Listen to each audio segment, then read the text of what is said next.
এই হচ্ছে ফ্যাক্টরি।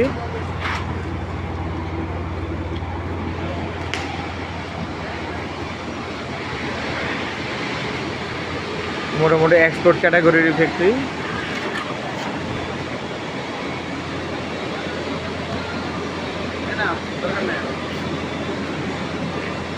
ওই যে সামনে হচ্ছে ইয়েগুলা তৈরি কাটিং হয় ওই সামনে, এবং ওখানে শর্টিং মেশিন আছে একটা, ওটা দিয়ে কালার শর্টিং করা হয় আর কি।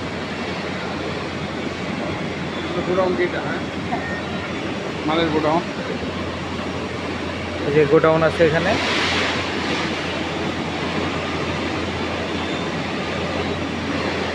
বেশ বড়, প্রায় 15-20 হাজার স্কোয়ার ফিট হবে।